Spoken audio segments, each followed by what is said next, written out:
Hello everyone, welcome to education first official. प्यारे बच्चों, कैसे हैं आप सभी? मुझे उम्मीद है कि आप सभी ठीक होंगे। बच्चों, आज की इस वीडियो में हम जो है ग्रीन ओलंपियाड के एक प्रीवियस ईयर पेपर को सोल्व करेंगे। देखेंगे कि जो हमारा लेवल 1 होता है उसमें किस तरीके के क्वेश्चन पूछे जाते हैं।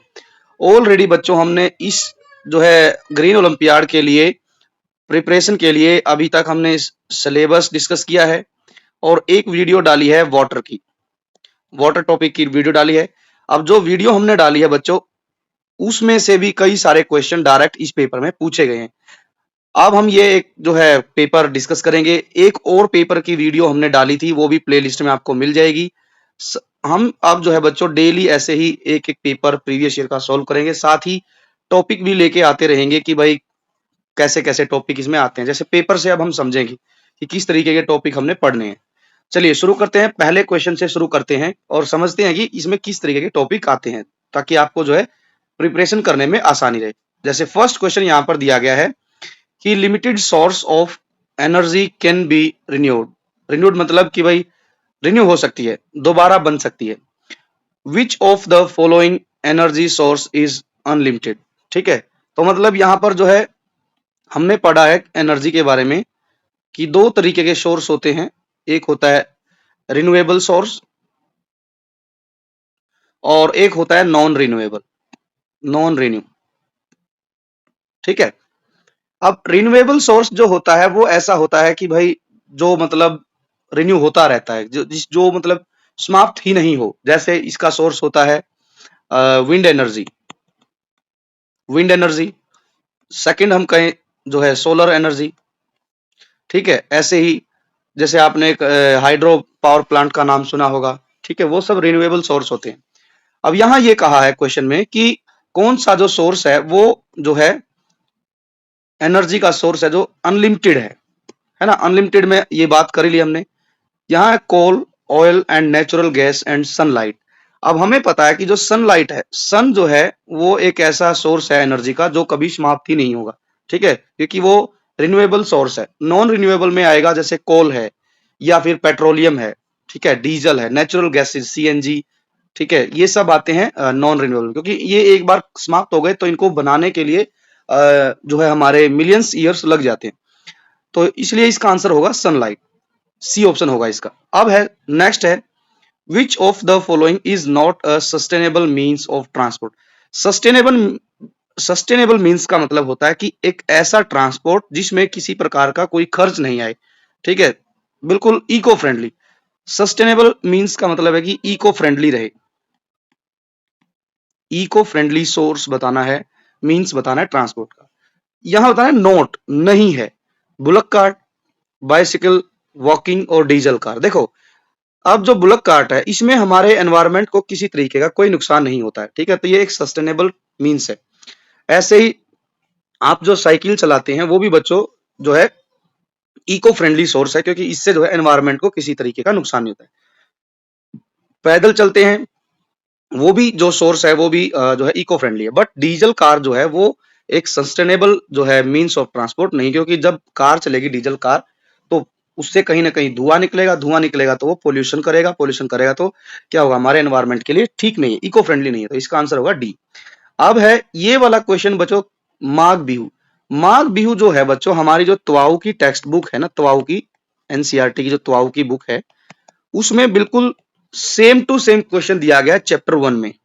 आई होप कि आपके स्कूल में टीचर ने पढ़ाया भी होगा कि यहाँ बुक में यही लिखा गया कि माघ बिहू जो है कब मनाया जाता है। एक्चुअली बच्चों माघ बिहू मनाया जाता है असम में, और ये मनाया जाता है 14th of January. 14th of January Magh Bihu मनाते हैं। इसकी इंटरेस्टिंग बात ये होती है बच्चों कि जब माघ बिहू मनाया जाता है तो उस दिन जो है लोग जो है सेलिब्रेशन के लिए बेलागर बनाते हैं, बेलागर। ठीक है, तो यहाँ यही पूछा गया है कि Magh Bihu is widely famous in Assam and mark the end of the harvest season. ये एक्चुअली क्या है, माघ बिहू जो है जब किसान लोग जो है हार्वेस्ट सीजन होता है उसका जब एंड हो जाता है तब मनाते हैं, क्योंकि वे जो है अपने भगवान जी को थैंक्स बोलते हैं कि उनकी अच्छी फसल हुई। अब ये पूछा गया कि ये जो माघ बिहू है किस महीने में मनाया जाता है, तो मैंने ऊपर ही बता दिया डेट, 14th ऑफ जनवरी। तो जनवरी के महीने में इसको हम टिक करेंगे। ठीक है, ये हमारी तवाऊ की बुक से as it is question. Now next है, I like to stay in the tank of car and I make engines run down the street. I am brown in colour and slick to touch, guess who am I. अब आपको पता है कि जो car का जो tank होता है उसमें क्या हम डालते हैं, क्या रहता है उसमें, और जिसका कलर जो है ब्राउन होता है। ठीक है, जिससे डालने से गाड़ी का इंजन दौड़ता है। ऑप्शन पढ़ के आपको पता ही चल जाएगा, petrol, would, nitrogen and water vapour. तो जाहिर सी बात है बच्चों, कार किससे चलती है, पेट्रोल से। तो यहाँ पेट्रोल ऑप्शन है, तो इसका यही उत्तर होगा सही। फिफ्थ क्वेश्चन देखते हैं, यहाँ क्या दिया गया है कि in your neighbourhood there has been an increase in plastic waste. सुनिए समझिए क्या लिखा है कि आपके पड़ोस में क्या हो गया है, प्लास्टिक वेस्ट बढ़ रहा है, specially near the park and reverse. किसके पास में, जो आपके नेबरहुड में जो पार्क है, नदी है, उसके पास में।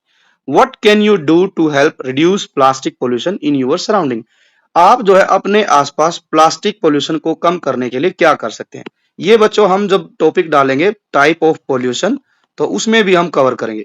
ठीक है, पोल्यूशन का एक टॉपिक डालेंगे, उसमें समझेंगे कि टाइप्स ऑफ पोल्यूशन और पोल्यूशन किस किस प्रकार से होता है, और इसके बाद उसकी जो रोकथाम के लिए हमने क्या करना है। तो यहाँ यही पूछा, प्लास्टिक है, वेस्ट है। तो ऑप्शन क्या दिया गया पहला, थ्रो प्लास्टिक बोतल एनीवेयर केयरलेसली। नहीं, ये तो बिल्कुल गलत हो गया। ठीक है, ये तो कतई गलत हो गया, क्योंकि यदि हमें पोल्यूशन कम करना है, प्लास्टिक पोल्यूशन, तो हमें प्लास्टिक बोतल्स को इधर उधर कहीं भी नहीं फेंकना है, बल्कि हमें एक जगह कलेक्ट करना है। रीयूज प्लास्टिक कंटेनर्स, ये थोड़ा ठीक है। ठीक है, ये थोड़ा ठीक है सेकंड वाला। पहले हम थर्ड ऑप्शन भी देख लेते हैं, यूज मोर प्लास्टिक बैग। ये भी गलत हो गया। यदि हम गए थे पोल्यूशन को कम करने, लेकिन वहां पर तो हमने पोल्यूशन बैग भी, प्लास्टिक बैग भी लेके जाएंगे, तो ये और गलत हो जाएगा, उससे तो कचरा और बढ़ेगा। नाउ नेक्स्ट है, burn all the plastic material. ये बिल्कुल ही गलत हो गया। यदि हम प्लास्टिक मटेरियल को जो बर्न करेंगे, तो उससे क्या होगा, प्लास्टिक पोल्यूशन के साथ साथ एयर पोल्यूशन भी हो जाएगा। ठीक है, तो ये तो और भी बड़ा नुकसान हो गया। इसलिए ना तो हमारा ए ऑप्शन है, ना बी, ना सी। हमारा ऑप्शन ए भी नहीं है, सी भी नहीं, डी भी। बी ऑप्शन होगा कि हमें क्या करना है, प्लास्टिक कंटेनर्स जितने भी हैं उनको रीयूज करना पड़ेगा। सिक्स्थ क्वेश्चन है कि what happens to an iron nail. कि आयरन नेल को जब हम पानी में रखेंगे तो क्या होगा। देखिए, आयरन नेल की जो बात है, आयरन नेल जो है वो वेट में जो है थोड़ी हैवी होती है। ठीक है, अब हमारी जो बच्चों क्लास 3 की जो सॉरी 4 की जो किताब है, 4 की किताब में एक कंसेप्ट है सिंक एंड फ्लोट का। ठीक है, उसमें यह भी दिखाया गया है कि कॉइन्स कॉइन्स क्या करते हैं, कॉइन्स डूब जाते हैं या फिर जो है फ्लोट करते हैं। एक और दिया गया उसमें कि जैसे स्टोन्स या पेबल्स की बात भी कही गई है। पेबल्स है, स्टोन्स है, वो थोड़े हैवी होते हैं, इसलिए वो डूब जाते हैं। ठीक, तो यहां पर हम बात करें आयरन नेल की, तो वो क्या करेगी, सिंक करेगी, डूबेगी। इसका आंसर होगा सिंक। फ्लोट का मतलब होता है तैरना, डिजोल्व का मतलब होता है कि पानी में ही घुल जाना। चेंजेस कलर्स, नहीं, ये नहीं होगा, इसका आंसर होगा डूबना। ये सब बच्चों लगभग 4th की किताब में से ये दिए गए हैं। ठीक है, कोई कोई क्वेश्चन 5th में से भी है, या कोई कोई आपका जीके का क्वेश्चन है डायरेक्ट। 7th क्वेश्चन देखते हैं, climate change is when the weather start changing during a particular time period. देखिए, इस क्वेश्चन में बताया गया बच्चों क्लाइमेट चेंज। मुझे उम्मीद है कि आप लोग जो है आजकल अखबार वगैरह में भी पढ़ते होंगे कि भाई बहुत ज्यादा बारिश हो रही है, बाढ़ आ रही है, फ्लड आ रही है, ड्यू टू, उसमें एक रीजन लिखा रहता है कि भाई क्लाइमेट चेंज हो रहा है। क्लाइमेट क्या है, क्लाइमेट क्या है कि क्लाइमेट का चेंज होना बच्चों एक जो है नॉर्मल घटना नहीं है, नॉर्मल कोई जो है इवेंट नहीं है। क्लाइमेट चेंज होने में काफी साल लग जाते हैं, लगभग 30 to 40 ईयर्स में क्या होता है कि किसी एक जगह का पर्टिकुलर वेदर पैटर्न चेंज हो जाता है। ठीक है, सपोज दैट कि मान के चलिए कि हिली एरिया है, हिली एरिया है। अब वहां पर आफ्टर 30 to 40 ईयर्स, किसी जगह पर हिली एरिया में आफ्टर 30 to 40 ईयर्स पहले कोई भी स्नोफॉल नहीं होता था, लेकिन अब धीरे धीरे भयंकर बर्फ पड़ने लगी है इन विंटर सीजन। तो इस तरीके की कुछ घटनाएं जब होती हैं, या फिर ग्लेशियर जो है वो बहुत ज्यादा पिघलने लग गए, है ना, मेल्ट हो गए, और इसकी मेल्ट होने की वजह से नदियों में पानी बढ़ गया, और जो है फ्लड आ गई कहीं पर भी। तो ये बार बार फ्लड आना, आवश्यकता से अधिक बारिश होना, कहीं पर बिल्कुल बारिश नहीं होना, ये दिखाता है कि क्लाइमेट चेंज हो रहा है। और ये क्लाइमेट चेंज की जो घटना है बच्चों, वो एक दिन, 2 दिन, एक महीना, एक साल में नहीं होती। इसके लिए 50 ईयर्स, 100 ईयर्स तक भी लग जाते हैं। तो क्वेश्चन क्या है कि climate change is when the weather starts changing during a particular time period. एक पर्टिकुलर टाइम पीरियड में किसी जगह का मौसम चेंज होना। What happens to glacier when temperature increase. यदि किसी जगह का टेम्परेचर जो है धीरे धीरे एक पर्टिकुलर पीरियड में बढ़ जाए तो ग्लेशियर पर उसका क्या असर पड़ेगा। यहां लिखा है becomes permafrost, become permafrost, there is no change. नहीं, ये तो बिल्कुल गलत है। देखो बच्चों, सपोज दैट हिली एरिया में ग्लेशियर्स हैं, ये तो बिल्कुल सही सी बात है, होते ही हैं। जैसे हमारे उत्तराखंड में है, इसके अलावा बात करें हम हिमाचल प्रदेश में है, J&K में है, सिक्किम में है, अरुणाचल प्रदेश में भी है। तो ऐसी ऐसी जगह जब स्नोफॉल होती है, ग्लेशियर है, वहां का जब टेम्परेचर बढ़ेगा तो उससे क्या होगा, ग्लेशियर धीरे धीरे मेल्ट हो जाएंगे। और मेल्ट हो जाएंगे तो क्या होगा, पानी की जो क्वांटिटी है उसमें चेंज आएगा। तो इसका आंसर होगा कि ग्लेशियर मेल्ट होंगे and change into the changes into water. तो इसका आंसर हो जाएगा सी, कि भाई जैसे जैसे हमारा ग्लेशियर पिघलेंगे क्लाइमेट चेंज की वजह से या टेम्परेचर बढ़ने से, तो पानी की मात्रा में भी बढ़ोतरी होगी और ग्लेशियर पिघलना शुरू हो जाएंगे। अब नेक्स्ट क्वेश्चन है, human activities accelerate climate change. बिल्कुल सही बात है, आजकल यही तो हो रहा है कि ह्यूमन एक्टिविटी की वजह से क्या हो गया कि क्लाइमेट चेंज हो गया धीरे धीरे। These activities are linked to emission of harmful gases which in turn make the earth warmer. अब क्या होता है बच्चों, क्लाइमेट चेंज में बेसिकली क्या होता है कि जो हमारी अर्थ है उसका जो नॉर्मल टेम्परेचर होता है उससे थोड़ा सा ज्यादा बढ़ जाता है। ठीक है, थोड़े से भी कई बार ज्यादा ही बढ़ जाता है। ठीक है, और ये टेम्परेचर किस वजह से बढ़ता है, क्योंकि भाई क्या होता है, हार्मफुल गैसों का इमिशन होता है। इमिशन मतलब कि जैसे मान के चलिए फैक्ट्रियों से धुआं निकलता है, गाड़ियों से धुआं निकलता है, और ये धीरे धीरे इससे इनसे जो हार्मफुल गैसेस निकलती हैं, इनसे जो है अर्थ का टेम्परेचर ज्यादा होता है। Of the following which activity is most harmful to the forest. अब जो है बच्चों ये कहा गया है, भाई गैस निकलती है, हार्मफुल गैस निकलती है धुएं से, वो तो ठीक है, लेकिन नीचे कुछ एक्टिविटी दी गई है, उनमें से एक ह्यूमन एक्टिविटी ऐसी है कि जिसके कारण क्लाइमेट चेंज होता है, और उस एक्टिविटी का सबसे ज्यादा जो नुकसान होता है वो फॉरेस्ट को होता है। तो हमने देखना कौन सा ऑप्शन इनमें से सही बैठेगा जो ह्यूमन एक्टिविटी है। Cattle rearing near the near forest. Cattle मतलब होता है कि भाई जो मवेशी होते हैं, जो जानवर रखते हैं, वो जो है जंगल के नजदीक जो है अपने कैटल, जो भेड़ बकरी है, पशु है, उनको चराने लेके जाते हैं। ये एक ह्यूमन एक्टिविटी है। People living near the forest, लोग जो है जंगलों के पास रहने लग जाए। Educational field visit the forest, मान के चले कि भाई किसी स्कूल से, कॉलेज से, ठीक है, वो जो है अपने स्टूडेंट्स को लेके जा रहे हैं फॉरेस्ट में विजिट कराने के लिए, एजुकेशन के लिए, क्या उससे भी क्लाइमेट चेंज होता है। फोर्थ ऑप्शन है cutting and burning of forest tree to clear land. ये ऑप्शन सबसे जो है बच्चों खतरनाक है क्लाइमेट चेंज के लिए। ये एक ह्यूमन एक्टिविटी भी है। ठीक है, यदि हम किसी पर्टिकुलर प्लेस के जो है हम जंगल खत्म कर देंगे, या फिर वहां पर जंगलों को आग लगा देंगे एक खाली जगह बनाने के लिए, बिल्डिंग खड़ी करने के लिए, तो वो इन कमिंग डेज बच्चों वो है क्लाइमेट चेंज करेगी। ठीक है, अर्थ के टेम्परेचर को और बढ़ाएगी। तो इसका आंसर हो जाएगा डी। आगे बढ़ते हैं।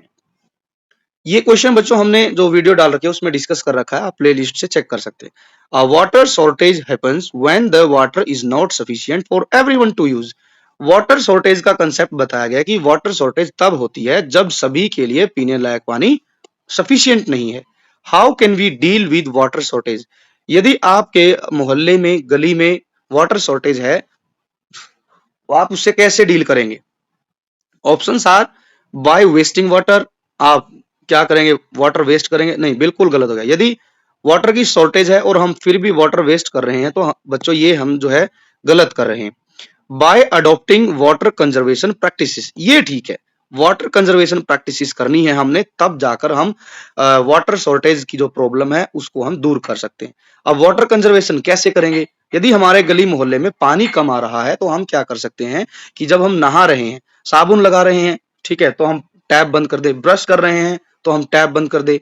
बर्तन धो दिए हैं हमने तो उस पानी को हम क्या करें, अपने पेड़ों में डाल सकते हैं, फूल पौधों में डाल सकते हैं। छोटी छोटी ऐसे कोशिश करेंगे तो उससे जो है हमारा पानी बच सकता है। फिर से क्लाइमेट चेंज आ गया। देखो बच्चों, ये क्लाइमेट चेंज बहुत इंपॉर्टेंट टॉपिक है हमारे लिए। इस पे हम बहुत ही लंबी सी और एक बहुत सुंदर सी प्यारी सी वीडियो भी लेके आएंगे। ठीक है, क्लाइमेट चेंज बहुत इंपॉर्टेंट है। देखो यही बताया गया जो हमने ऊपर डिस्कस की थी, वो फिर से आ गया कि जो क्लाइमेट चेंज है वो क्या है, लॉन्ग टर्म शिफ्ट है in average weather pattern of the earth. कि जो क्लाइमेट चेंज है वो क्या है कि अर्थ के जो वेदर है उसके पैटर्न में एक जो है लॉन्ग टर्म क्या आ जाता है, शिफ्ट हो जाता है। सपोज दैट कि हमारी पूरी अर्थ का टेम्परेचर हम मान लेते हैं कि भाई एक रैंडम सी बात मान लेते हैं कि मान के चलिए हमारी जो अर्थ है उसका नॉर्मल टेम्परेचर 24 डिग्री सेल्सियस है, ठीक है। लेकिन ह्यूमन एक्टिविटीज की वजह से उसका टेम्परेचर हो गया बच्चों 28 डिग्री सेल्सियस, मतलब 4 डिग्री सेल्सियस टेम्परेचर बढ़ गया। अब ये 4 डिग्री टेम्परेचर जो बढ़ेगा बच्चों उसका हमारी पूरी अर्थ पर बहुत ज्यादा नुकसान होगा। क्यों होगा? क्योंकि ये जो 4 डिग्री टेम्परेचर बढ़ा है इससे सबसे ज्यादा नुकसान होगा हमारे जो ग्लेशियर हैं। ग्लेशियर जो है बहुत जल्दी जल्दी पिघलना शुरू हो जाएंगे और ग्लेशियर पिघलेंगे तो नदियों में पानी ज्यादा होगा जिससे कि जो प्लेन एरिया है उनमें फ्लड आएगी तो वो पानी सारा बहकर ओशन में जाएगा और ओशन का भी जो है वाटर बढ़ जाएगा, ठीक है। ये पूरा चक्र है बच्चों climate change. How does climate change directly impact the lifestyle of people living in high altitude region? High altitude region क्या होता है बच्चों कि जो हमारी जो जैसे हमारा देश का मैप है, मैप में यदि बात करें हम तो हमारे यहाँ पर जम्मू एंड कश्मीर है, जम्मू एंड कश्मीर, उत्तराखंड, हिमाचल, ये हाई एल्टीट्यूड रीजन में आते हैं क्योंकि ये बहुत ऊंचे हैं, सी लेवल से बहुत ऊपर है। अब यहाँ पर यदि टेम्परेचर बढ़ जाएगा तो यहाँ जो ग्लेशियर हैं उनसे क्या होगा, क्या नाम लेते हैं, बर्फ पिघलेगी पहली बात। और जो विंटर सीजन आएगा तब वहां पर जो है स्नोफॉल होगी वो भी कम हो जाएगी और कम स्नोफॉल होगी तो जो है पानी की मात्रा कम हो जाएगी, विंटर वहां पर गर्म हो जाएगी। ऑप्शन दिए गए हैं, there is increased availability in water, there is less snowfall और विंटर आर वार्मर। ये ठीक है। जब वेदर पैटर्न चेंज होता है तो उससे बहुत बड़ा नुकसान ये होता है कि स्नोफॉल बहुत कम हो जाती है, ठीक है। और जो है विंटर जो बर्फ पड़नी चाहिए थी, जिससे बर्फ पड़ेगी तो वहां का हाई एल्टीट्यूड एरिया का जो टेम्परेचर है बर्फ पड़ने से कम होना था, जब बर्फ ही नहीं पड़ेगी, ठीक है, तो उससे क्या होगा, टेम्परेचर जो है बढ़ जाएगा और गर्मी सॉरी विंटर में भी गर्मी महसूस होगी वहां पर, ठीक है, पहले के कंपैरिजन में। अब है ये वाटर से संबंधित फिर से क्वेश्चन आ गया बच्चों, देखो, why do we need water? To keep our body healthy, to water plants, पौधों को पानी देने के लिए, टू कुक फूड, ये भी बात सही है। All the option listed above, ये तो इसका आंसर हो जाएगा डी। देखिए पानी की जरूरत हमें इसलिए पड़ती है ताकि हमारी बॉडी का बैलेंस बना रहे, है ना, क्योंकि हमारी बॉडी में बच्चों पानी जो है हमारी बॉडी में सबसे ज्यादा मात्रा में यदि है तो वो है वाटर, ठीक है। हमारी बॉडी में सबसे ज्यादा पानी जो है। पानी हम पौधों को भी देते हैं, पानी से हम खाना भी बनाते हैं, तो तीनों ऑप्शन सही हो गए, इसका आंसर हो जाएगा डी। आगे बढ़ते हैं। अब है next question, we need water every day to survive, that's correct. Survive करने के लिए हमें डेली पानी की जरूरत पड़ती है। So it is important to use carefully, इसलिए पानी को हमने केयरफुली यूज करना। How can we save water at home? घर पर हम पानी की बचत कैसे कर सकते हैं? Let the tap water flow while brushing your teeth, गलत। ये हमने ऊपर कहा था कि भाई हम जब ब्रश कर रहे हैं तो हमें टैप को बंद कर देना। टेक लॉन्ग शावर्स, नहीं, हमें बहुत ज्यादा देर तक शावर के नीचे नहीं रहना। यदि आप नहा रहे हैं तो यूज ओनली 1 और 2 बकेट्स, यदि आपका काम चल जाता है तो आप जो है 1 या 2 बकेट में जो है सफिशियंट पानी होता है, नहा सकते हैं। Fix leaks and turn off the tap when not in use, तो ये सही है। यदि आपके घर में कोई टैप लीक हो रहा है तो उसको ठीक करिए और जब आपको पानी की जरूरत नहीं है तो आप टैप को रनिंग मोड में नहीं छोड़ना, उसको टर्न ऑफ कर देना। तो इसका आंसर हो जाएगा सी। अब नेक्स्ट क्वेश्चन है, I am the most salty sea on the planet, that is बच्चों dead sea, that is dead sea. Dead sea है जो कि सबसे ज्यादा जो है सॉल्टी है, इसमें सबसे ज्यादा नमक की मात्रा पाई जाती है। इंटरेस्टिंग फैक्ट मैं बताता हूं बच्चों, ये इतना सॉल्टी है कि यदि कोई आदमी इसमें अंदर जाता है तो इसमें डूबता ही नहीं है, तैरने लग जाता है। आप इसकी वीडियो जो है यूट्यूब से देख भी सकते हैं, आप देख पाएंगे कि लोग वहां पर ऐसे ही पानी पर तैर रहे हैं, ठीक है। तो इसका आंसर हो जाएगा डेड सी। आगे है, what will happen if we waste water? यदि हम पानी को वेस्ट करेंगे तो क्या होगा? Water will be contaminated, there will be less water for everyone, yes it is correct. यदि हम पानी को ऐसे ही वेस्ट करते रहेंगे तो एक समय ऐसा आएगा किसी को भी पानी नहीं मिलेगा, ठीक है, पानी की कमी हो जाएगी। It will rain less, water will B abundant, नहीं, अबंडेंस नहीं होगा, अबंडेंस मतलब भरपूर मात्रा में, गलत है ये तो बिल्कुल ही गलत हो गया। यदि हम वाटर वेस्ट करेंगे तो पानी कैसे बढ़ सकता है, भरपूर मात्रा में नहीं रहेगा बल्कि कम हो जाएगा। आगे बढ़ते हैं। I am the water that is safe for you to drink. अब बच्चों ये सारे जो वाटर से संबंधित क्वेश्चन है ना, ये हमने वीडियो डाल रखी है वाटर टॉपिक पर, आप उसको देखिए, आपको पूरे टॉपिक में यही सब बातें समझ आएंगी। पीने वाले पानी को हम क्या कहते हैं, salt water, waste water, grey water, but answer is fresh water. और हमने वीडियो में ये भी बताया कि भाई फ्रेश वाटर के सोर्स कौन कौन से, तो आप जो है उस वीडियो को जरूर देखना। नेक्स्ट क्वेश्चन है, a river is being polluted by industrial waste. एक नदी है जो कि इंडस्ट्रियल वेस्ट की वजह से पोल्यूटेड हो गई है। What happen to the fish living there. अब जो नदी पोल्यूटेड हो गई है उसके अंदर जो फिश थी उनको क्या होगा।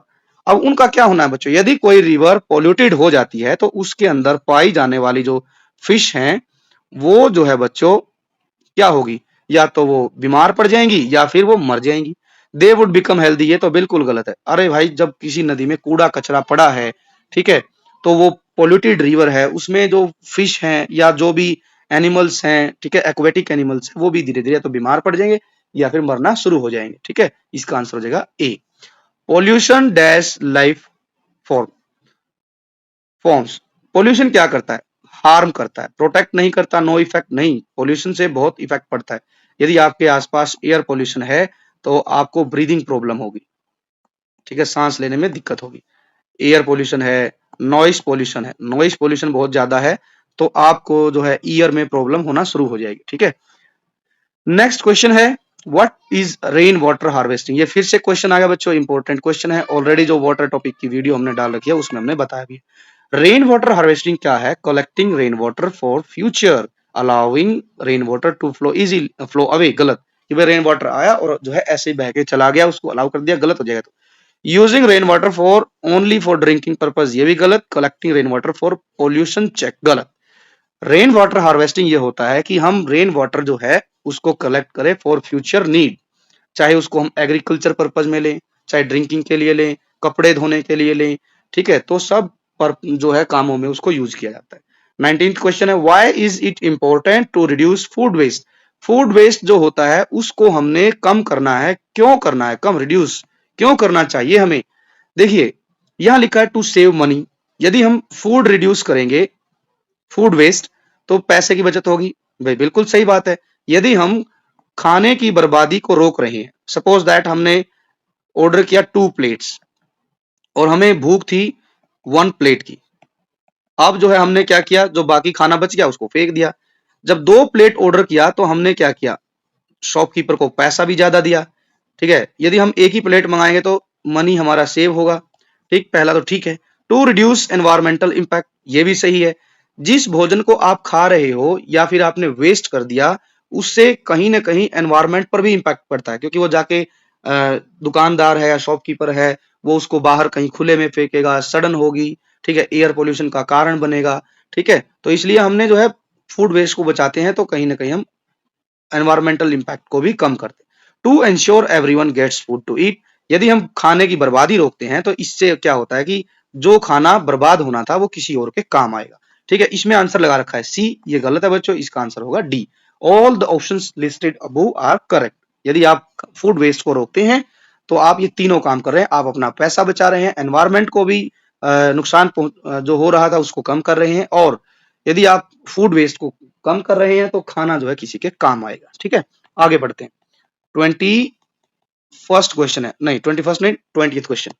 N ecosystem is a place where plants, animals and other living being work together and exhibit high level of codependence, independence नहीं है, को डिपेंडेंस। यहां लिखा है कि बच्चों एनवायरमेंट में एक टर्म आती है इकोसिस्टम। इकोसिस्टम क्या होता है कि एक ऐसी जगह होती है जहां पर प्लांट्स भी, एनिमल्स भी और अदर लिविंग जो क्रिएचर हैं वो मिलजुल कर एक जो है रहते हैं, और सारे जो प्लांट्स है, एनिमल्स हैं या बाकी जो क्रिएचर हैं वो क्या है कि एक दूसरे पर डिपेंड रहते हैं। जैसे मान के चलो ये घास है, ठीक है, ये रेड कलर की हो गई, थोड़ी सी ग्रीन कर लेते हैं, ये घास है, घास है, ये एक टाइप का प्लांट्स हो गया। आगे इसको खाता है रैबिट, ठीक है, रैबिट इस पर डिपेंड है। ठीक है, इकोसिस्टम में सब एक दूसरे पर डिपेंड होते हैं। रैबिट को सपोज दैट मान के चलिए खा लिया किसी ने, फॉक्स ने खा लिया है, ठीक है, फॉक्स ने खा लिया है। फॉक्स जो है मान के चलिए कि भाई लॉयन का जो है भोजन बन गई। तो देखो ये सब एक दूसरे पर डिपेंड है, और ये सब जो है किसका पार्ट है, इकोसिस्टम का पार्ट है, एक दूसरे पर डिपेंड होते हैं। What is the significance of बीज in the ecosystem.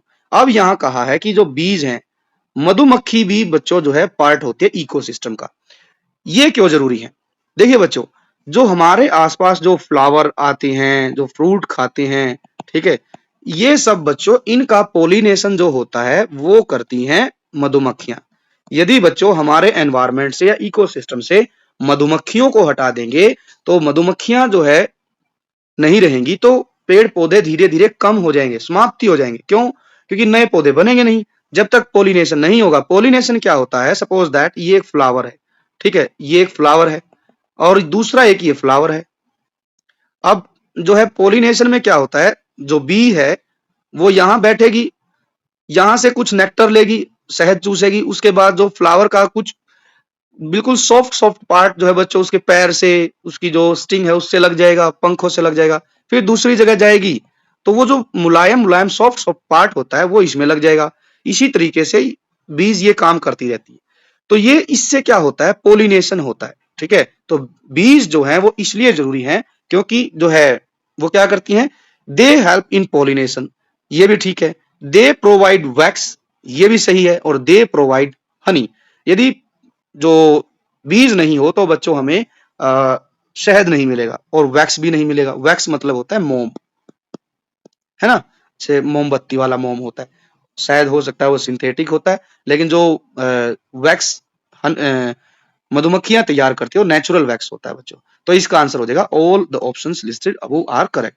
Next question, when we waste things, we are not just losing those items, but we are losing an opportunity to recycle them into transforming them into a useful product।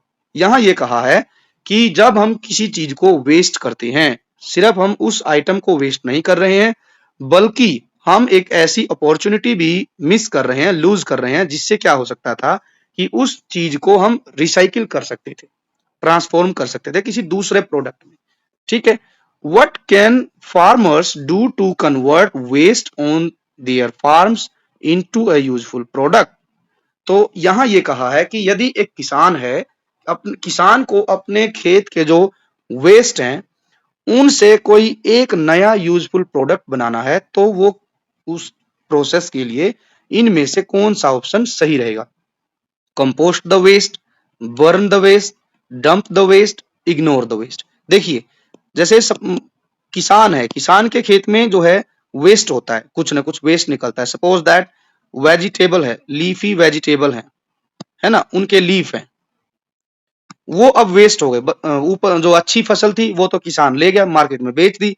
अब जो कुछ पत्ते बचे या कुछ और चीज बच गई है, तो उससे कुछ यूजफुल प्रोडक्ट ये हो सकता है कि वो क्या करे, उन लीफ से या कुछ और चीज है वेजिटेबल्स की, तो उनका कंपोस्ट बनाए। और कंपोस्ट बनाएगा तो आफ्टर सम टाइम्स क्या होगा, वही कंपोस्ट उसके लिए एक फर्टिलाइजर का काम करेगा, खाद का काम करेगा, ठीक है। और उसी खाद को वो खेत में डालेगा तो नेक्स्ट टाइम उसकी जो क्रॉप है वो और अच्छी होगी। बर्न नहीं करना, यदि बर्न करेगा तो पोल्यूशन होगा। डंप करेगा तो डंप करने से भी क्या होगा कि जो सोयल है वो उसकी जो फर्टिलिटी है वो खराब होगी। इग्नोर तो बिल्कुल नहीं करना। तो हम सिर्फ क्या कर सकते हैं, जो वेस्ट है उसको हम कंपोस्ट में बदलें, कंपोस्ट में बदलने के बाद उसके जो खाद बनेगी उसको खेत में यूज कर सकते हैं। आगे चलते हैं। There are two broad categories of waste. देखिए बच्चों, हम बार बार पढ़ते हैं वेस्ट दो तरीके का है, एक होता है बायोडिग्रेडेबल, एक होता है नॉन बायोडिग्रेडेबल। अब बायोडिग्रेडेबल क्या होता है, एक ऐसा वेस्ट जिसको हम समाप्त कर सकते हैं, ठीक है। जैसे हमारे घर से फ्रूट पील्स निकलते हैं, फ्रूट पील्स या वेजिटेबल पील्स निकलते हैं,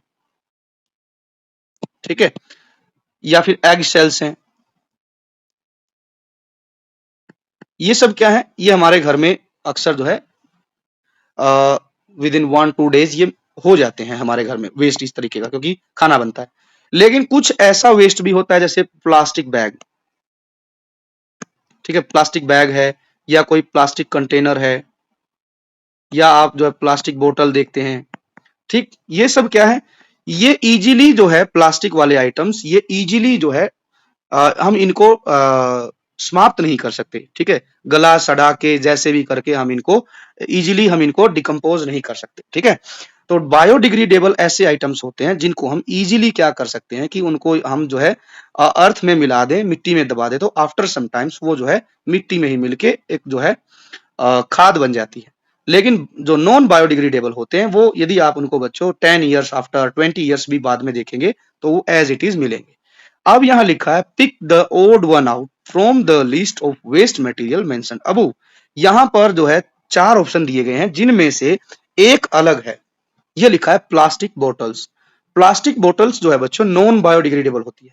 फिर है paper cup, onion peels and aluminium foils. अब बच्चों देखो यहां बात करें तो सबसे ज्यादा जो नुकसानदायक है हमारे एनवायरनमेंट के लिए सबसे ज्यादा नुकसानदायक जो है वो बात करें तो दो चीजें हैं, एक तो प्लास्टिक बोटल्स, एक है एल्यूमिनियम फॉयल, ठीक है। लेकिन इन दोनों में भी बात की जाए तो प्लास्टिक बोटल्स है बच्चों। प्लास्टिक बोटल्स का ये कहा जाता है ये 100 ईयर्स के बाद भी यदि आप जमीन खोद के निकालेंगे तो वैसी की वैसी ही मिलेगी, ठीक है। एल्यूमिनियम फॉयल हो सकता है थोड़ा बहुत जो है वो बायोडिग्रेड हो जाए। ये जो पेपर कप है और ऑनियन पील्स है ये तो आप विद इन मंथ जो है ये मिट्टी में मिलके मिट्टी ही बन जाएंगे, ठीक है। लेकिन एल्यूमिनियम फॉयल में टाइम लगेगा, बट प्लास्टिक बोतल तो बच्चों आफ्टर 100 ईयर्स भी ऐसे के ऐसे मिलेगी। तो इसका आंसर हो जाएगा प्लास्टिक बोटल्स, ठीक है। यदि देखो एल्यूमिनियम फॉयल भी है लेकिन बेस्ट कहा है, बेस्ट सुना है हमने, तो प्लास्टिक बोतल होगा। आगे है how can we reduce energy consumption during transportation of food items. यदि आप जो है फूड आइटम्स को ट्रांसपोर्ट कर रहे हैं उस टाइम आपको रिड्यूस करना है एनर्जी कंजम्पशन को, क्या करेंगे? Importing food from distant places, using fossil fuel vehicle, consuming food that is locally available, increase use of packing material। देखो हमने क्या करना है, यदि आपको एनर्जी कंजम्पशन रिड्यूस करना है during transportation of food item, तो उसके लिए हम क्या कर सकते हैं, इंपोर्ट करें फूड फ्रॉम, नहीं ये तो गलत हो गया, ठीक है। यदि हम इंपोर्ट करेंगे किसी दूसरी जगह से तो भाई एनर्जी तो लगेगी, ठीक है। कोई भी ट्रांसपोर्ट यूज करेंगे वो डीजल पेट्रोल पे चलेगा, उससे तो एनर्जी कंज्यूम होगी, पैसे भी वेस्ट होंगे, एयर पोल्यूशन भी होगा। यूजिंग फॉसिल फ्यूल व्हीकल, ये गलत हो गया। मान के चलिए आप जो है डीजल की कोई गाड़ी ट्रक यूज कर रहे हैं तो दोनों तरीके का नुकसान है, एनर्जी भी ज्यादा खर्च हो रही है और जो है एयर पोल्यूशन भी हो रहा है। हमने क्या करना है कि यदि हमारे पास लोकली अवेलेबल कुछ फूड हैं तो उनको कंज्यूम करिए। हम अपनी लोकल मार्केट में जो भी प्रोडक्ट है उन पर हम डिपेंड होंगे ताकि हम जो है बाहर से ज्यादा न मंगाए, ठीक है। Increasing use of packing material, ये तो बिल्कुल गलत है। यदि आप पैकेजिंग मटेरियल खा रहे हैं, इंक्रीज कर रहे हैं, तो इससे क्या कि आफ्टर सम टाइम्स जब पैकेज मटेरियल खत्म हो जाएगा वो पैकेट्स जो हैं प्लास्टिक पैकेट्स आप एनवायरमेंट में डालेंगे तो उससे नुकसान होगा, ठीक है। एनर्जी कंजम्पशन जो है वो सिर्फ इस तरीके से होगा कि हमें लोकली मार्केट में जो अवेलेबल फूड है उनको यूज करना है। How can we lifestyle shift be ensured through introduction of solar energy. Solar energy से संबंधित क्वेश्चन है, क्या है? Dependence on fossil fuel will decrease, ये सही बात है। यदि हम सोलर एनर्जी पर हम जो है अपनी लाइफ को लाइफस्टाइल को शिफ्ट करेंगे, क्योंकि सोलर एनर्जी क्या है, ऐसा सोर्स है बच्चों जो कभी खत्म नहीं होगा, ठीक है, और बिल्कुल फ्री ऑफ कॉस्ट पड़ती है। सोलर सूर्य देवता खूब जो है हमें एनर्जी देते हैं, ठीक है। सोलर पैनल का खर्च आता है, बाकी बिजली बचती है हमारी, ठीक है। इससे क्या होगा, हमारी फॉसिल फ्यूल पर डिपेंडेंसी जो है क्या होगी, कम होगी। क्यों होगी? क्योंकि जो हमारे घर में इलेक्ट्रिसिटी आ रही है बच्चों वो आ रही है कोल से बन के, ज्यादातर कोल से बनती है। कोल क्या है? फॉसिल फ्यूल है, ठीक है। तो फॉसिल फ्यूल यूज नहीं करना। सोलर एनर्जी यदि हम यूज कर रहे हैं तो इससे जो है फॉसिल फ्यूल पर डिपेंडेंसी कम होती है। Retrofitting of homes will support greater penetration of sunlight, ठीक है। ये भी cleaner energy will be available. Solar energy एक ऐसी एनर्जी है बच्चों जिसमें किसी प्रकार का कोई भी एनवायरमेंटल जो है हार्म नहीं, मतलब हार्म नहीं होता है, एनवायरमेंट को कोई नुकसान नहीं होता है, ठीक है। तो ये तीनों ऑप्शन सही हो गए, एक ही बचा D, all the options listed above are correct. अब आज का लास्ट क्वेश्चन देखते हैं बच्चों क्या है, बाकी हम बच्चों पार्ट 2 करेंगे जिसमें हम नेक्स्ट क्वेश्चनों को डिस्कस करेंगे। There are two source of energy, ये बच्चों बार बार आ रहा है सोर्स ऑफ एनर्जी, ठीक है, renewable non renewable. First question था इसका, अब ये 25th question. Renewable and non renewable energy के दो सोर्स हैं, ठीक है, सोर्स ऑफ एनर्जी है।